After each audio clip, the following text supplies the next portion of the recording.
Hi, I'm Bud Darr, President and CEO of the Cruise Lines International Association, and I have the distinct pleasure of being joined today by Christine Duffy. Aside from also having my job when I worked at CLIA the first time, I have to say, Christine, you're one of the best influences in my life professionally and helped me grow personally too. I really admired you for all of those traits, and I learned a great deal, so thank you. And thank you for taking a few minutes to speak with me today. Well, my pleasure, Bud, and I can't think of anybody better than you to be in this role at this time for the cruise industry. Well, thanks, Christine. I really appreciate that. I know you well, but not everybody else does. You have a pretty amazing journey as to how you got involved in the travel industry in the first place and then ended up being president of Carnival Cruise Line for, 11 years now? 11 years, hard to believe. I started out as a travel agent because I was not tall enough to be a Pan Am flight attendant. My mother is from France, and so I had the privilege growing up of traveling in Europe. I speak French, and so I thought, what better than being a flight attendant, international travel? But you had to be 5 feet 4 inches, and so I missed that mark. So here I am. So I did the next best thing, and I became a travel agent and worked my way up at a company in Philadelphia, and we sold that business. I went to Marriage Travel Company, a large corporate meeting and incentive travel business as CEO. And then after 2008, when at the time President Obama said people shouldn't be taking trips to Las Vegas, our business was impacted. I went to Washington, D.C. and did a lot of lobbying work with the U.S. Travel Association and got on the radar of the cruise industry, who were looking for a new CEO to run CLIA, their trade organization. And I joined CLIA. I was there for 4 years, as you know, and you and I worked together. And from there, I was tapped to take this amazing opportunity as president of Carnival Cruise Line, the flagship brand for Carnival Corporation. And here I am 11 years later, sitting with you, and it's been quite a journey. Well, Christine, it has been quite a journey for both of us, and starting from my days as a fireman in the Navy and machinist mate, to think that we'd be sitting here having this conversation is pretty abstract. But since you've taken over Carnival, it's really been a great experience for them and for you, I can see, and Pan Am definitely got the short end of the stick, so to speak. What are the things you're most excited about with Carnival Cruise Line, not only today, but looking forward as well?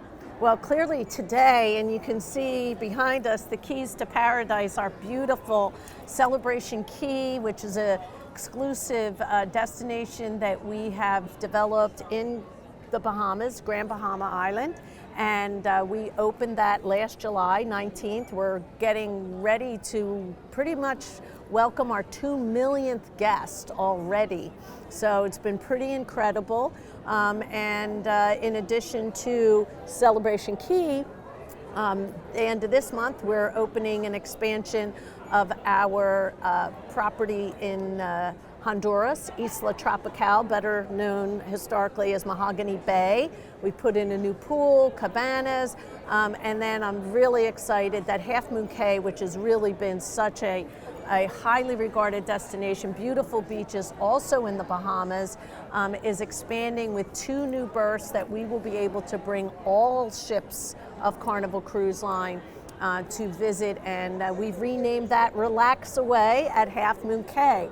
So we are really expanding what we've done with these destinations, some of which are private and exclusive only to Carnival or Carnival Corporation brands, others where we have preference, and so most of the time you'll see one of our ships there.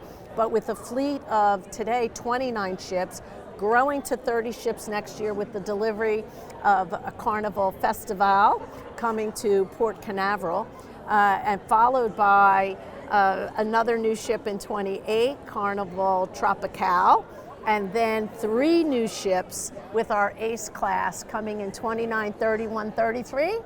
I've got a lot to be excited about, and I think more importantly, our travel advisors and our guests have a lot to look forward to from Carnival Cruise Line. Wow, that's pretty exciting. I knew you'd have a great answer, but I'm constantly talking with my team as we grow into the way I'm going to lead the organization, and I want them to, relish the moment, because today is fantastic in this industry. Think towards the future and support it, but also honor the past. And I think it's great that Festival and Tropical are names that are coming back from the history of the brand. You have a great sense of history in Carnival Corporation, don't you? Well, for me, what was important when I stepped into this role was really the legacy that started with our founder, Ted Arison, who believed that everyone should be able to afford an amazing cruise vacation.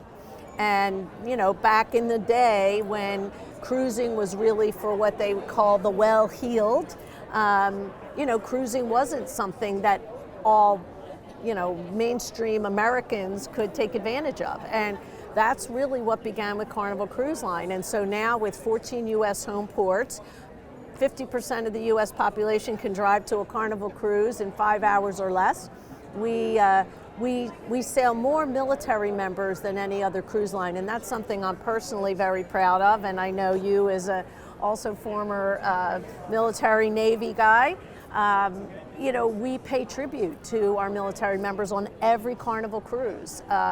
We call ourselves America's Cruise Line because I believe, we are, and we want to create this incredible, memorable vacation at great value. We have 50% of our cruises are short, so less than 7 days, so that people that just want to have that getaway or want to try a cruise, with 26 ships here in the U.S., there really is a Carnival cruise for everyone. And so for me, it's really an honor and a privilege to be able to carry forward the legacy that and the vision that our founder, Ted Arison, had 54 years ago when Carnival was started. Amazing history behind it. I recently made a trip down to Australia and got in tune with some of the challenges they've got in that market, but Carnival Corporation has recently integrated the Australian operation under Carnival Cruise Line with you. What sort of opportunities and challenges has that presented you? Well, I think certainly, when we made the decision to close down the P&O Australia brand that had been operating there for over 90 years, that was not a decision that we took lightly. But, it is one of the most expensive places to operate. And when you only had 2 or 3 ships at the time, you don't have scale. And so to market a separate brand with 3 ships was just proving to be untenable, particularly as we came out of the pandemic. So the opportunity was really by integrating the P&O Australia into Carnival Cruise Line, we're able to leverage the scale that Carnival Cruise Line has. And so we've seen a great top line growth opportunity in that market. There are a lot more, I would say, headwinds on the regulatory side operating in that region. I was very pleased to be at Sea Trade last week and met with the new Minister of Tourism from New Zealand, who is really bullish about cruise industry and understands the connection of people who take a cruise tend to come back and visit the destination again on their own, perhaps with a land-based vacation. And so that, I think, is important that we continue to educate some of the market and that region on the value that cruise has, and to understand that, there's a great commitment on our part for environmental sustainability, all of the things that that we do and that we care about, the communities. You think about in the Pacific region, some of these very, very isolated small islands that we bring our ships, that is huge economic benefit to those communities that otherwise really don't have tourism. And so trying to make sure that policymakers in that part of the world really understand the full value chain that we deliver, as you know, has always been a big part of what we've done with CLIA. And now today with Carnival Cruise Line, being the largest operator in the region with 3.5 ships year-round in the market. Hopefully we can continue to grow and get that message across. Well, I will do my part to help everyone in that market as well. And the New Zealand Tourism Minister met with me as well. And I was impressed she made the trip. Yeah. I was impressed at what she had to say, and I'm optimistic she can definitely be part of our solution down there. So I think we're getting the message across. We'll have to keep working on it. So can I ask you for a moment about travel trade? I mean, you're uniquely situated and you are very closely engaged with, I saw it again in action a moment ago. What are your thoughts on the role the travel trade plays both today and going forward? Well, you know, I've been around a long time, and you know, if I had $1 for every time people said that the travel agent was going to be going away or dinosaur, you know, they're still here. I think there were probably close to 1,000 people in the audience today. They're investing in their career, they're investing in education and training, certification that CLIA delivers. So I actually believe the opposite when you think about the growth that has happened in the cruise industry with so many different brands, or even within a brand like ours, so many different types of ships, different itineraries. You know, people need the advice of what is the right cruise for me based on what kind of vacation experience I am looking for. And that may differ when you're traveling with your kids in the summer or spring break than it is if you're taking, you know, a vacation, you know, with another couple. Or you're looking for something that is more luxury, and we've got an amazing Seabourn brand, or you want to take a transatlantic crossing with our beautiful Cunard brand. So there's, you know, just within Carnival Corporation, we have 8 brands, and each one of them really does appeal and attract to a different part of the market. And I think a travel advisor is in the best position to really help the consumer decide what is best for them and that vacation experience they're looking for. It's a great, succinct version of what value they add and how important they are to you. Christine, just one last question. You and I won't stay in our jobs forever. People move on and we move on to different parts of our life. When you leave your role at Carnival Cruise Line, how would you like to be remembered for what you left behind?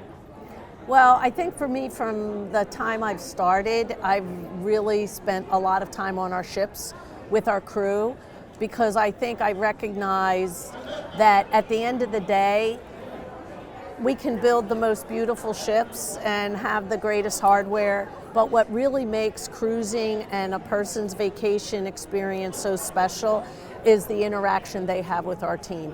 And they care so much and work so hard to deliver that service. And I really, from the year that I started, have spent time visiting ships to show my respect and appreciation for what they do, and reminding our headquarters and our executives and shoreside team that at the end of the day, we are here to support them, to enable them to deliver our brand promise. And so I think more than anything, I want to be remembered for having reminded us all of where the rubber meets the road, and it is with our amazing crew that I'm so incredibly proud of, and over 56,000 crew members that we have today. I'm leaving this afternoon and flying to Texas, and I'll be visiting our ships there, and I think that's what brings me the greatest joy in my job, is the energy that I get when I'm on the ship and engaging with our crew. Well, I think you give as good as you get, for sure, Christine. Always a pleasure to speak with you, and thank you so much for your support of me, your support of CLIA, your support of the industry, and also for leadership. And I hope someday when we have a little bit more time, we can maybe do another one of these and focus on leadership a bit, because you have so much to offer. Well, thank you. It's really a pleasure to speak Thank with you. you. I appreciate Proud of taking you, the time. Bud. All right. Thanks.